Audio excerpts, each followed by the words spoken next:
Cashflow Diary Podcast, episode 83. Congratulations, you showed up. Give yourself a high five in celebration of your success. Welcome to the Cashflow Diary, where new and experienced investors come to take confident action towards their goals. Your host is a family man, a real estate entrepreneur, investor, coach, and instructor. As a master facilitator of Robert Kiyosaki's Cashflow 101 game, he's inspired many to begin their journey into creating cash flow for themselves and their family.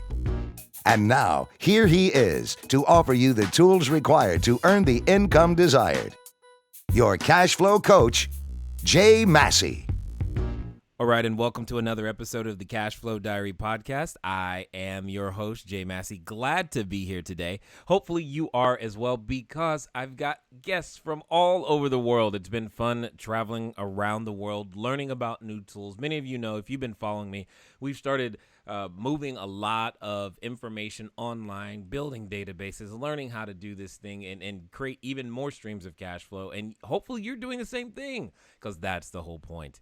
Today, though, we have an individual from what they typically call the land down under, and I know you're going to learn a lot because, remember, I've always said that real estate is important because everybody needs a place to live, work, play, or lay. And some of us like living, working, playing, and laying in other countries. So what about the idea of doing and or transacting real estate in other places? How does it work? That'll be a part of what we're talking about today. If this is your first time, however, joining us, one of the things that you're going to want to do, you want to go over to learninvestingnow.com. Get your free real estate investing course right now, learninvestingnow.com. And for those of you who's like, you know what, I'm tired of learning, I'm just ready to start earning, you go over to begininvestingnow.com so that you can go up and pick up one of your cash flowing assets sitting there ready, waiting for you. Now, as I said, today's guest, I met him at InfusionCon. You're like, what's that? Well, Infusionsoft, the software, has a group and a meeting, if you will, of their entire user base. And he flew all the way from Australia just to come hang out and learn more techniques. And that's a key thing that I want you to hear. When you're out there building your business, one of the things that you must decide to do is build the business and do whatever it takes to gain access to the individual's relationships and information necessary to go out there and build it big. So what I want you to do, though, is that I want you to listen to how business is done elsewhere, because I'm excited to learn about real estate in Australia. Hopefully you are too. Welcome, if you will, Mr. Barrie Gaubert. Barrie, you there? I am, Jay. Hello, how are you? I'm good. Evening to you and a good morning to me. Yeah, I was going to say, the whole time difference thing, it's like you just got up and we're after lunch and all this. What day is it? So are you a whole day ahead? Are you a day behind? We're a whole day ahead of you. It's a Wednesday here and you're on a Tuesday. That's pretty funny. So and when I came across there, I lost a day. Basically, I repeated a day, but when I came back, I lost the whole Sunday, so it was just gone. That is so amazing, and that speaks to the commitment. Now, one of the things that I often say to people is that I believe that today's entrepreneurs is like yesterday's superheroes. So in the U.S., we have superheroes like Superman and Batman and you know, Wonder Woman, etc. And I'm assuming Australia has superheroes too. I mean, I've never read an Australian comic book, but look, we've been a big follower of Superman, and look, I can tell you, my son at 18 is an avid follower of Superman and Batman and all those sorts of things. So look, yeah, we're very adaptive over here. But each of those superheroes, they have what I like to call an origin story of how they started. They didn't wake up one day. Peter Parker had to get bit by a spider, and then he became Spider-Man. You know, he was doing something completely different, and he made a decision to then become the superhero. So one of the first questions I like to ask everybody is, how did you become the person that you are today in business? And, you know, for the sake of everyone listening, tell us a little bit about what you do, services that you provide. But at the same time, what switch changed your mind into saying, you know what, I want to be a small business owner. I want to make this thing happen. That's a very good question. I've been in business now 13 years, and a bit of background. banking here in Australia is very, very regulated, and big four banks are predominant in they probably control 90% of the marketplace. Wow. The other 10% is therefore shared amongst a whole bunch of mid-tier banks, credit unions, and what we call a non-bank lender. I'm one of the non-bank lenders, so I sort of work in that a 1 to 2% market share space, which I share with probably about 30 of us in total around Australia. Now, I worked for a good 20 years in major banks, and whilst I enjoyed it and I learnt a lot, I always felt that there was better that could be done. Better service, better systems, better people approach. I always felt the bank I was working for, who should remain nameless, was always very good at the honeymoon. Sweet talk you like crazy, make wonderful lots and lots of inviting offers, but were pretty lousy at the marriage, because when they got you on board, you became a number. So that encouraged me to think, what can I do to make a difference? And could I add value to those customers out there in Australia by offering a small non-bank lending service, which is far more personalised? And therefore, we started our business back in 2001. We originally called ourselves another name, Home Loan Services, but we changed our brand across to iDen. Mainly a combination of two reasons. One, we wanted to be more wholesale, so we were dealing B2B, business to business. We distribute through Australia there's about 10,000 in Australia accredited mortgage broker licenses, 10,000, and that's it around the country, but we're only 25 million, so it's not a big country. But small comparative to you. Yeah, a little bit. I go to Phoenix, and there's this place there that 4.9 million people, and it's the middle of a desert. I'm thinking, my God, this is amazing. Yeah, right. In LA and Orange County combined, I think the last count was somewhere around, I want to say 9, if it's somewhere between 9 and 10 million people. And I think they're all on our freeway at the same time. So, yeah, we got a lot of people. Yep, absolutely. Yeah, and we're building freeways here, but sadly they still have this habit of building 2 lanes each way, so they become crushed really, really quickly. We're expanding most of our 2s to 3s, and I'm thinking, why not just make them like the US do? Make them 4 or 5 or 6. Yeah, we got that, and they're still full, I'm telling you. Yeah, for sure. But look, we really had a passion to make a difference, and I felt we did really take that on board. At least with us, you can actually speak to the managing director of the company, and you actually, as a customer, whereas with a big four bank, you've got no chance of doing that. We have a very personable people-to-people approach in terms of way we're processing. We're dealing with our mortgage brokers who entrust their customers to us, but we engage very closely with our mortgage brokers and therefore also with their customers. But we also respect the mortgage brokers that is their customers, whereas if a mortgage broker takes it to a big bank has many other points of contact of distribution. So it's not only that, something like a Commonwealth Bank has got bank branches everywhere, they actually have their own loan writers internally as well, their own bank branch staff internally, and their own mobile loan writers that go out on the road. Wow. They sell through the internet. So they're selling in many, many ways before they even think about a mortgage broker. And a mortgage broker represents around 25% of their sales. For us, it's like it's 99% of our sales. So we're far more dedicated to that channel.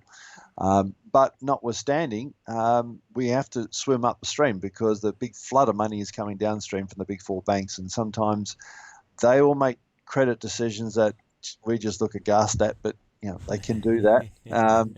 And, we're very regulated, all of us as lenders, as to what we can do. We have never, ever done a loan without doing a valuation report. So we get a proper valuer go out to inspect the property to make sure it does stack up. And that's extremely relevant, particularly for investors when they're buying an investment property, because sometimes when you're buying an investment property, whilst you should be making a decision about your investment property with your head, how many times do people think that by the heart and say, oh, this looks beautiful, I'd love to have this as an investment property. Right. It's a commercial decision. And if they go out and see this by the heart, they think it's worth 380,000, but the head says, actually, no, it's probably only worth 350. but then they get a contract that says you got to buy it, it's 380, but the valuer comes in and says, actually, no, it's only worth 350.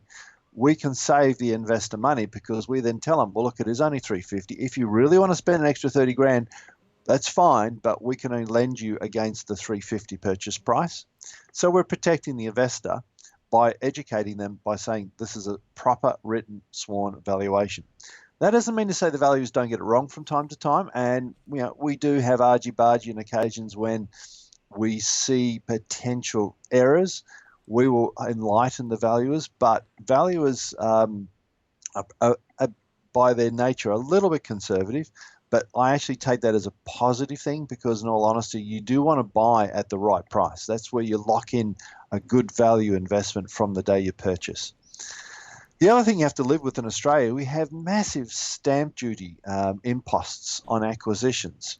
So when you buy investment properties here, and the average property, I can tell you now in Sydney, we've got just a bit of background. Just recent times, we're actually having a good kick in the property market over here in Australia. Average price in Sydney is running around about $630,000 now for a home. Wow. And the clearance rates and auctions about 2 years ago was running at about 50%, but it's now running at around about 80%. So when they put a property up to market, it's a very, very strong market for buyers. So it's probably a bit of a vendor's market. They're starting now to get maximum extraction of money. You're more and more hearing of properties going above the reserve price. They put it on the market for $800,000 with a reserve at $800,000, and it sells for $810,000 or $850,000 or $900,000 or something like that. Wow. Yeah. So let me ask you this question because I'm hearing some fundamental operational differences between the way things are done in the U.S. So first of all, so that I'm clear and so that everyone else is clear, when you say valuation report, would that's similar to? It sounds like it's similar to what we call an appraisal, but not an inspection. Are those two separate, or is that the same person? No. An appraisal we would determine as being a real estate agent who would look at your property and appraise it and give you their estimated based on some analysis as to what they think the property's worth. It can have some science about it, appraisals, but an appraisal is not something that a bank will lend or us as a lender will lend against. Okay. A valuation report has much more science in it, much more rigor about it, has much more comparable sales, and they will say this property is worth $780,000 or $782,000. But we will then lend against that up to 80% without any mortgage insurance. Wow. Painlessly. Okay. An appraisal from a real estate agent, they could be touting for business. They want to sell your property. And they'll say, look, we actually think it's worth about $850,000. And of course, as a vendor, you're saying, oh, I would like more. So I will take that appraisal and I will give you the listing. But we don't take appraisals from real estate agents into account. So a formal valuation, it does cost $385 to get done. It is a purchaser's expense cost. Sure. Now, we do kind of build it into our costs and expenses associated with doing a loan. But that gives us absolute clarity of what is the value of the property at that point in time. And we've never, ever done a loan without having a valuation report. Even if we're on an $800,000 property, we're lending $100,000, tiny loan ratio, we would still do a valuation report. Wow. And you said they were sworn. So what if in this particular case is the person doing the valuation report held to some sort of liability if they get the number wrong? You're absolutely right. If they get that number wrong, and it actually happened to us pre-GFC, we had a property which sold a penthouse for close to $900,000. The valuer valued it at the purchase price. There was a bit of a boom taking place. Several years later, a mortgagee in possession, we had to resell it. I think we sold it for $480,000. Wow. There was a significant loss in that. What had happened is he'd compared it with properties on the other side of the major freeway, which had views. Oh. And the property that hadn't got the views was not worth that much more. So there was a $250,000, $300,000 discrepancy. Us as a funder had used a balance sheet lender behind the scenes. The balance sheet lender sued the valuer for the loss. No. So the valuer had to use his professional indemnity insurance to pay up. Wow. Yep. So, yeah, valuers are sworn to get it right or else. I don't want that position. Oh, oh my goodness, that's amazing. We have no such thing, as you can tell. So that is, I'm like, wow, that would totally drop the values in so many marketplaces simply because people would be they would be afraid to give a high number. You don't want to give a high number in that particular case unless you are absolutely sure. Correct. But you're saying right now you're going through, you called it a kick in the market. So right now the valuers are saying, so basically whatever the valuer says goes. That's what I'm hearing. Pretty much, you're right. And it's much more critical when you go above 80%. Because in Australia, we have what we call two mortgage insurers. Mortgage insurers are, and this is government regulation. The government simply says, banks and lenders, you can lend up to 80%, and it's on your balance sheet and your risk. Anything above 80%, you must what they call add value to the loan amount by a mortgage insurance bundle. That means you actually pay for an insurance policy which takes the risk away for those lenders that are lending more than 80%. Now, we've been able to go as high as 95% Wow. against the property value with that mortgage insurance. But the mortgage insurance at around about 90% is 1%. At 95%, it's 2% of the loan amount. So it's a very significant one-off mortgage insurance, which has a life value of about 4 years. Wow. And there's no rebate. The borrower pays for this. Wow. So it's quite an expense associated with making that happen. Wow. That's amazing. And then you mentioned about, and just for everyone's sake, when you say vendor, we would say seller. So yes, Yeah. I just want everybody to make sure that they follow along. And then you said stamp duty, but before we get to that, you said clearance rate. It sounds like when you put up a property for sale, it sounds like there's an auction process more than a direct sell process. Is that accurate? that is an accurate situation, and it is different around Australia. In Sydney, it's typical that people put properties to auction, which means it goes under the hammer on the day at 10 o'clock on a Saturday morning, or they have sessions in auction rooms, and they might sell off about 30 or 40 properties, and everyone crowds into a room of 1,000 people, and bids going left, right, and centre. So auctions are a predominant way in Sydney. Where I'm from, Perth, on the other side of the country, they don't do auctions anywhere near as much, except for really exclusive property where there's a huge demand for that particular property. Normally, it's just by offer and acceptance, and that means you list the property, you put it open for inspections on selected days, and you say, well, their asking price on this property is $600,000. Would you like to make an offer? They then say, yes, I'll make an offer, and here's my contractor offer and acceptance for $580,000. And the seller says, no, let's go in between, I want $590,000. They agree in the contract, it's done. Wow. And it's a much slower pace in that regards. But what happens at an auction, you'll end up with 4 or 5 bidders, and all of them saying, no, I want that property. So they start outbidding each other. Right. And therefore, 590 becomes 595, 600, 605. Do I hear 610? Do I hear 615, 620? Sold, 620,000. And that's what the auctioneers hope to get, is more as a consequence of people bidding against each other. Okay, so in that situation, when it goes for 620 at the auction, but the valuer said it was only worth 580. Now what? Oh, isn't that a good one? Oh, such a good question. You know what? That's where you're damned, because you have to be so careful. If you are going to an auction purchase as a potential buyer, in Australia, you want to get a pre-approval so that you know that you can get a loan approved for a certain amount. And if you see a particular property, it's on the market for 600,000, there is parts of you that says it'd be nice to get a valuation to know what it is worth, but you're actually at a risk. If you send in a valuer before the auction, and the valuer then has to guess what happens on the auction day, okay, he might say it's only worth 580,000. Well, guess what? I'm locked into lending against the purchase price of 580. If it's sold for 620, that other 40,000 I have to ignore. Wow. So it is really a real risk for a purchaser in those circumstances, because somebody else turns up on the day and they want it and they heartfelt want it because they want to live in the home, and you're Right. thinking about an investment property, you're outbid by $40,000 to what really it is worth. Whereas I would take an approach of saying, okay, let's do a pre-approval on a notional purchase price, but not pick a property.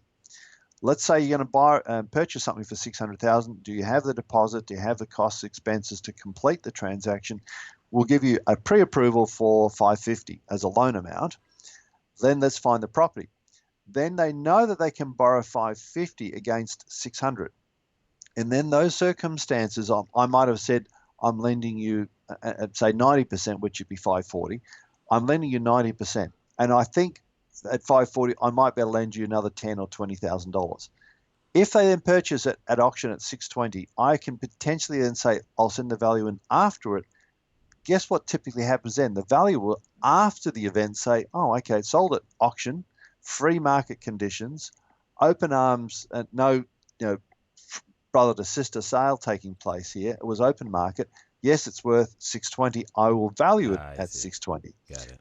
Then I can use the 620 valuation report rather than the pre-valuation report of 580. And then I simply adjust my loan amount up to 90% of the 620. Everyone's happy. So getting a valuation report before purchasing is always a risk. However, if you've got an offer and acceptance situation and there's no auction, Yeah. and somebody says my home's worth 600,000, well, that's because the real estate agent appraiser has said it's worth 600. Then it's a little different. You actually do want to know what a valuer thinks it's worth. And if he says it's only worth 580, guess what? Your offer and acceptance, you're going to say, I'll probably start at 560.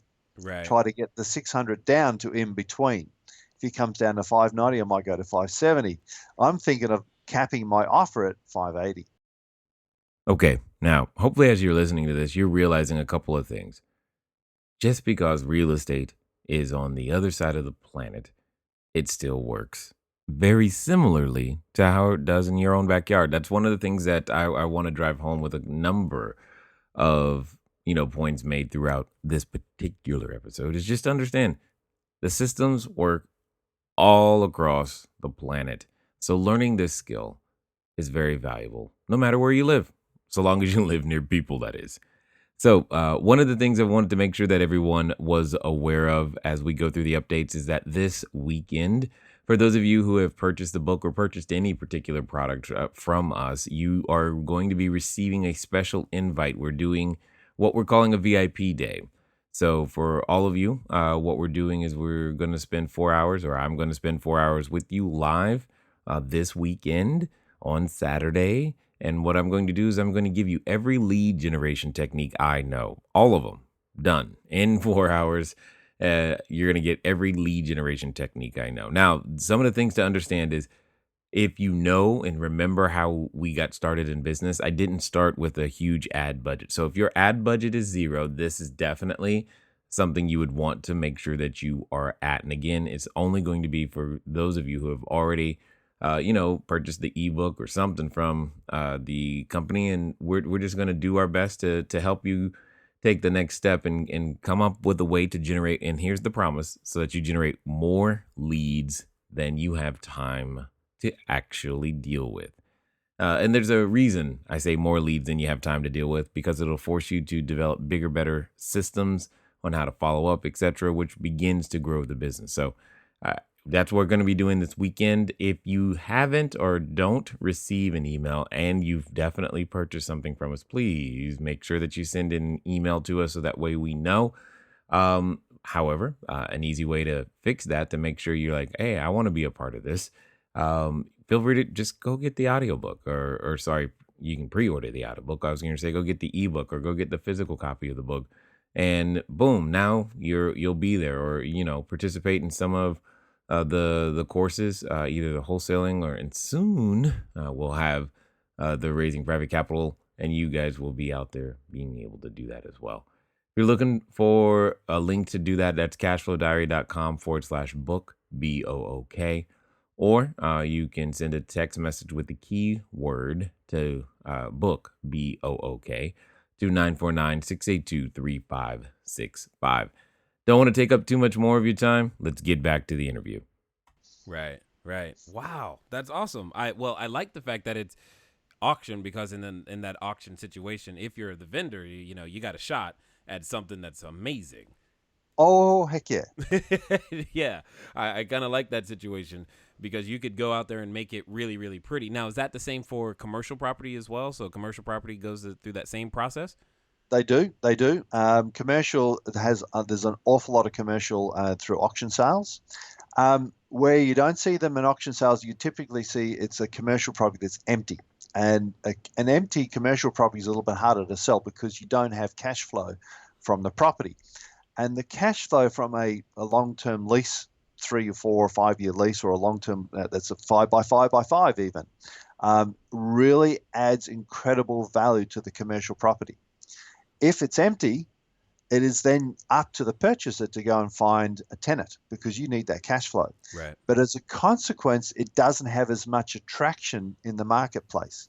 So typically they don't auction empty properties unless it's an absolutely incredibly fantastic location. Okay. Absolute unique location. Like you choose any McDonald's restaurant, any in the world, it's in a prime location. Right. Because they're in the property business, not selling hamburgers. Right. Well, they don't make a good one either, but that's okay. It's okay. It's okay. Now, they always have prize locations, though. Indeed. Agreed. So when you were talking about clearance rate, you're saying what? Explain a little bit about what clearance rate was, because I think I know, but I want to hear from you what it is. Okay. When properties come to market, and if you're an avid interested person in property, you're always trying to see what's happening in the marketplace. And the marketplace says every weekend there's 3,000 properties up for sale. If only half of them are getting cleared each weekend, then wow, there's not a strong buy indication in the marketplace. Got it. And so therefore the vendors and the sellers have to be a little bit more meet the market. Okay. Maybe drop their price a little bit. So it might be a buyer's market. But if you've got the current situation where 80% of what is put in the market is snapped up at auctions and even exceeding the pre-reserved price, then all of a sudden the sellers are having a field day, because they're asking a bit more and the buyers are having to pay a little bit more and bid fiercely at auctions, because there are so many other bidders there that are standing side by shoulder to shoulder with them and outbidding each other.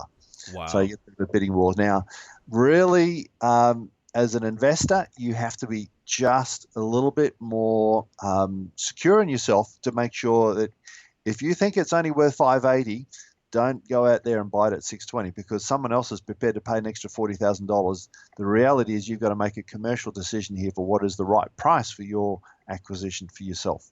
Absolutely. Now, I love that, because that speaks to something that I always tell people, is that every asset has a minimum of 3 values depending on how you're going to use it. There's the use value, there's the investment value, and then there's the speculative value. Speculative being, I'm going to buy it, I'm going to fix it up and then resell it.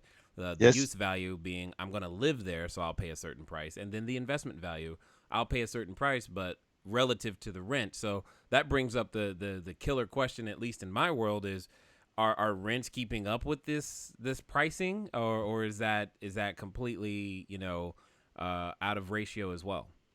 Oh, look, that's a really, really good question. What happened at GFC, and it's a cyclical thing. When GFC hit, a lot of people stopped buying property, and all of a sudden people were actually paying off debt. So property clearance rates were getting down to around about 40%. So really the vendors or sellers had to drop prices. But what then happened is, because not many investors were purchasing property and listing them for and tenants to be in there, that the rents went through the roof. So they climbed like crazy. But pre-GFC, you got to say the rent yield for residential property was probably be languishing around about 3.5%, which is really quite low. For commercial properties, probably running at around about 6, 7, 8%, which is also quite low. But what happened in GFC, when there was not much property in the market, all of a sudden, all these young kids that would normally move out of home and move into rental property, more and more of them deferred even longer and stayed home with mum and dad. Yeah. And therefore, the rent started going through the roof. So you had yields then that started to climb through to 5 and 6% on residential properties, on cash flow. And that's gross cash flow before your expenses of rates and water and so on. Now, what's happened subsequently as those rents have steadied, now the property prices are going back up again, those yields are starting to wash through down to a lower level again. So, yes, the yields will probably be back down to about 4.5, 5, even heading south further than that, because the capital value of the acquisitions moved up. And that calculation is based upon a year's worth of rent. So Yes. walk me through the way you're doing the math. If I'm interpreting it correctly, we're taking a year's worth of gross rent divided by the purchase price. 100% correct. Okay, got it. All right, then that's wow. I hear you completely. And I love that. And just for everyone's benefit, I think when you keep saying GFC, you mean global financial crisis. I do. Okay, yes, I do. Excellent. Yes, Just the global GFC hit everybody. Yes. So it wasn't just the U.S. This is, and that's the interesting thing, is how many things are the same, even though we live on literally opposite sides of the world.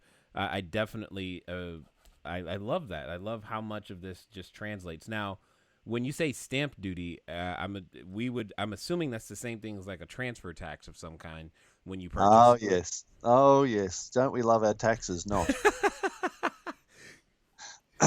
Over here, each state government has their own stamp duty and state tax.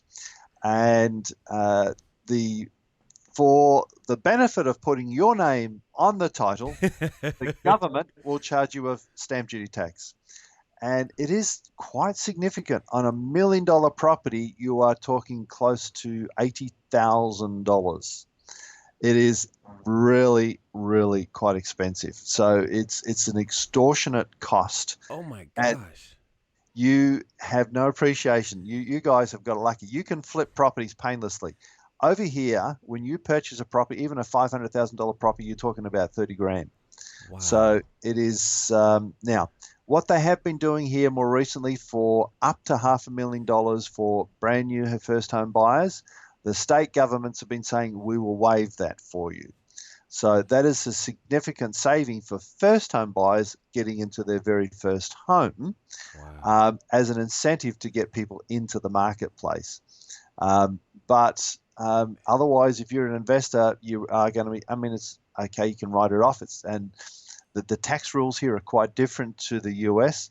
But you are, on a $400,000 property, you're still probably looking at around about 20 grand in stamp duty. So it's not insignificant, and it's a significant cost associated with purchasing a property. What's interesting to me, though, is even with this, what you call extortionate cost of stamp duty, you're still having a price increase. You're still, it's still a vendor's market. Pricing is still going up. So I have to ask why. What is driving that interest? In your opinion, why is the market so hot over there right now?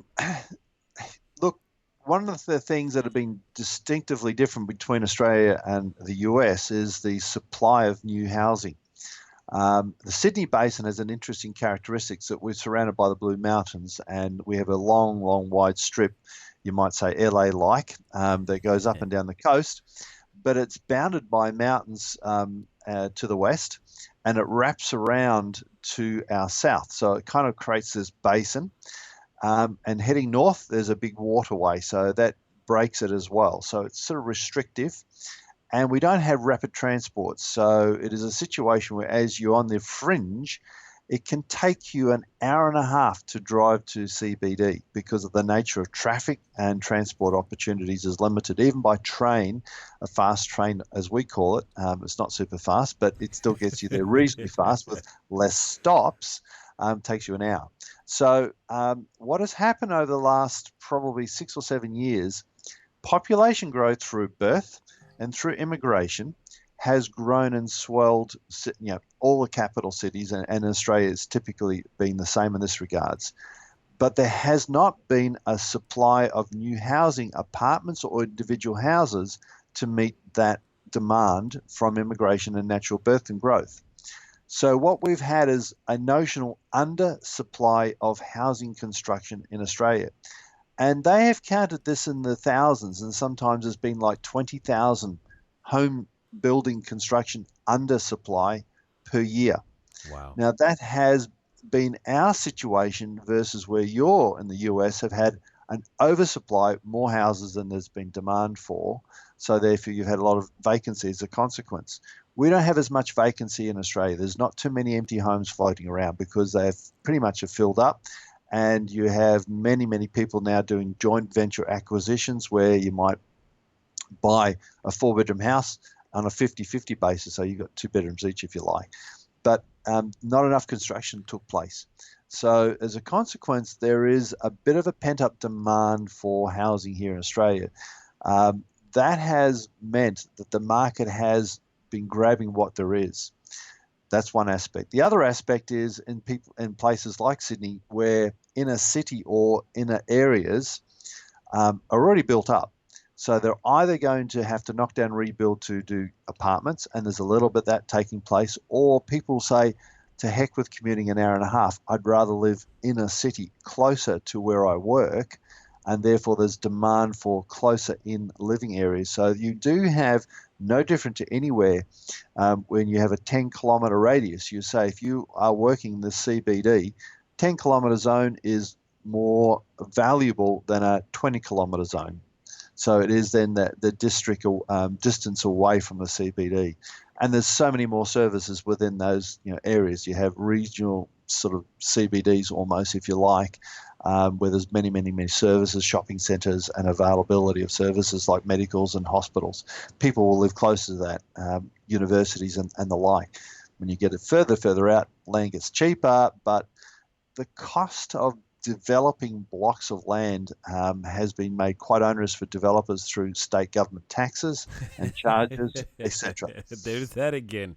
And what I love about this is that and this is what I tell people all the time, is that real estate is a people business. It's about people. Find out what the people want. Don't look for property, look for problems, solve those problems. The interesting thing that you bring up that I hope people listening, especially those of you listening in the US, is he's talking about what happens when you're not constructing enough. This is what eventually happens. You have a housing shortage, and we in the US haven't been constructing enough for our population, which is a whole lot of people.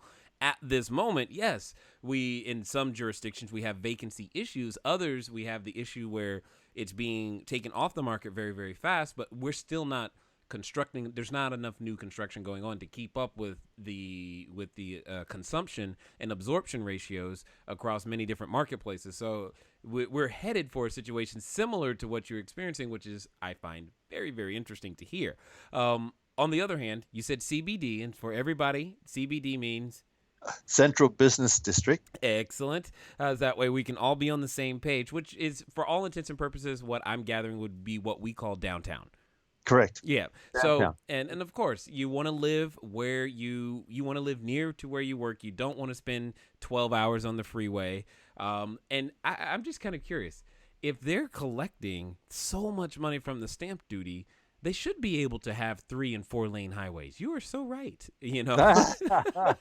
because that's a lot of money for stamp duty. And I don't know what they're doing with it, but man, that's amazing. Oh, mate, they're having pretty big parties. That's the problem. Yeah, no doubt. No, so I'm assuming then is there a really big market for people who fix and flip? Does anyone do that as a really big business over there? Because that seems like that would be a deterrent. Look, it is a bit of a deterrent, but the truth be known, it isn't, because it's just the way it is. So you kind of get used to it. What tends to happen, and there is an active renovation marketplace, and there's quite a few investors that do focus on that. And I'll tell you one story. I went to, I know that's Cherie Barber. We have these lifestyle shows on TV from time to time, and they had this block. They call it the block, which there was a renovation block. And they had, I think, a block of 8 apartments that each contestant was to renovate, and they would auction at the end of it. And whoever achieved the highest price won, and they were going to win $100,000 plus, all that sort of stuff, and they had a reserve price. But one of the winners of this went into this renovation as a business. They found that they were very good at renovating property. They had a good style about them. They had good thought process about using space and displaying something and portraying it that would attract buyers when they had it open for inspection. So they had all of that together. They then chose a particular suburb, which was very, very smart. Her approach was, I need to know what my purchase price better than a valuer. So I have to know exactly what's on the market in this particular location. So her strategy was, I'm going to choose a suburb.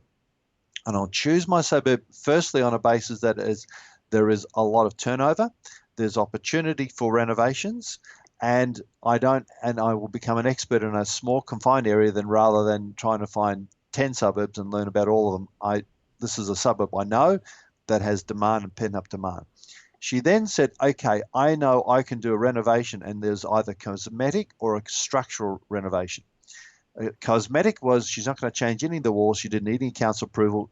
She can paint, she can carpet, she can rip out a bathroom, redo the bathroom, but in the same space, rip out the kitchen, do the kitchen same space. That's cosmetic, and she can do that for maybe 100,000. She knows that then if she produces a renovation like that, she might make $100,000 profit. So then she works out, if I buy this property for $1 million and I spend 100, and I can then have 1.1, and I can make 200,000, 100 to cover my cost, 100 to make my profit, and I can do that in a space of 3 months. That's worth my while. So she has that approach. She has another approach which is structural. She says, I know this property is under. You talked about it before. It's underinvested or it's undercapitalized to its location. Yeah. Here's a tiny little 3-bedroom home. Either side, there are 5-bedroom, 3-bathroom homes with double garages.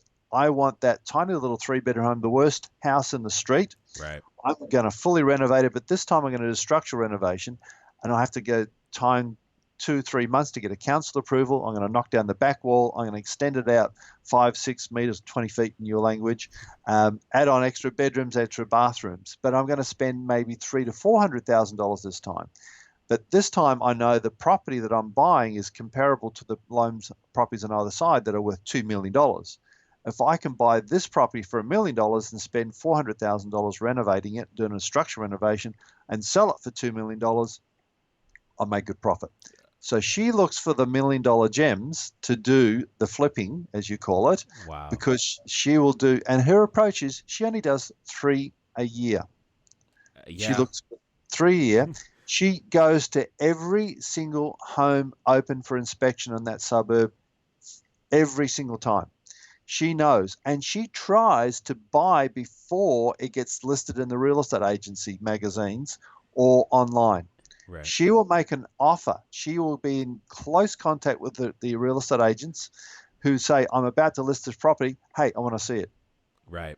She goes around. So she tries to snare the property before it even gets listed. I love this because the same thing is true. Literally today, I was offered.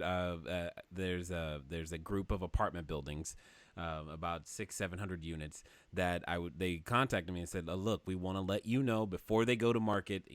They're coming. We're gonna give you first shot at it before we put it out there on our MLS and let everybody else know." So I'm very comforted to know that same process works all the way over there. It's all about relationship, guys. I am so excited to hear how similar it is. Our business, regardless of location, functions very, very similarly, no matter what. It's all about your connections. You are then really connected with real estate agents who know what you're about and what you're looking for. And you know what? She actually mud maps it for them. She tells the real estate agents, here's my description of a property I'm looking for. She knows every single real estate in her suburb very, very well. First name basis, mobile contacts on your mobile phone, everything. When a sniff of a listing comes up, she knows about it before it even hits the internet. That's awesome. I love this. I definitely appreciate the time that you've been able to invest with us to help us understand that, real estate is, it's that unifying thing across many different continents and countries. And I definitely appreciated it. What would you say to that person who's beginning, they're looking to begin their real estate portfolio? So if I was in Australia and I'm ready to begin, or if I'm just looking to become that new investor, what are some of those and most important things that you would give that person as they're looking to build cash flow for their portfolio? Well, you just actually said it there. When you're looking as an investor, you've got to look with the head, not the heart. You are buying a business. Think of your property as a small business. Okay? You want to make sure that it's in a great location and it's going to be easy tenantable. You want to be able to flip a tenant if you need to. And if you have a vacancy, you want to be able to put it back into cash flow positive real quickly. So you want it to present really, really well. And it can be simple cosmetic stuff that does do that. So you want to buy well. You want to buy in a good location, which is close to transports, close to shopping centers, and it's going to be attractive to tenants, and you are looking to maximize your rent, okay? So you are going to do some cosmetics. You want it to present really, really well because you want a really good quality tenant as well. You don't want your property to look cheap and therefore attract the wrong lower income stream for you. So present the property well. Make it look homely. Make it look like a tenant's going to walk in there and they're going to say, oh, I'd love to live here. I'm going to pay an extra $20 a week rent to this place. Did you say $20 a week? Yeah, more. Oh, wow. Do you guys charge per week? We over here we talk about it weekly. Yes. I love it. So if you got your property in the market and you're saying, oh, I want $400 a week rent for this property, what you're trying to achieve is $420 because you want more positive cash flow. It's your business. You want to maximize it. Wow. So and if it means that you have to get rid of the wallpaper and do a new coat of paint, put fresh carpet in, put in an air conditioner. You know what? You could spend $800 on an air conditioner, a wall-mounted ductor system, but it could give you $50 a week extra rent. Before you know it, your air conditioner is a capital investment from your point of view. It's paid off within 6 months, but you've got extra $50 a week that goes on for several years. Right. So it's a positive cash flow situation. So the right investment in the cosmetic approaches of a property is a good thing, but choose your location wisely. But if you're choosing a particular suburb, you need to know that suburb inside out. Don't buy on a whim. Use your head because you are now an investor. Don't say emotionally, oh, I think I'd like to live here. That's the wrong thing to do. Oh, I love it. Definitely. I love it. I love how similar it is. I'm glad to hear that your investors, new investors, make the same mistakes that we do. They're like, ooh, this one's pretty, so clearly this is the one for me. I definitely appreciate the time. I'm glad that you made it back safely from Phoenix in that long flight. And again, as always, if there's anything that we can do stateside to help you, please let us know. Because this has been a great time invested here. Thank you very much. You're most welcome, Jay. Pleasure chatting to you. All right, everyone. Now you know what it's time to do. It's time for you to go out there and move at the speed of instruction. You have heard some of the same lessons all the time, all the way from the other side of the planet. What's cool is now that should serve as validation. Validation that what you're doing is moving yourself into the correct direction to get your cash flow started. It has been a great time talking to you today, and I look forward to talking to all of you again one more time. And until next time. Thank you for investing your time with Jay Massey and the Cash Flow Diary. When you have a moment, please visit iTunes and leave a positive comment about the show. And go now to our website, CashFlowDiary.com, to take advantage of our free business building course, Cash Flow Foundation. Gain the knowledge, understanding, and skill that will teach you how to never need a job again. Until next time.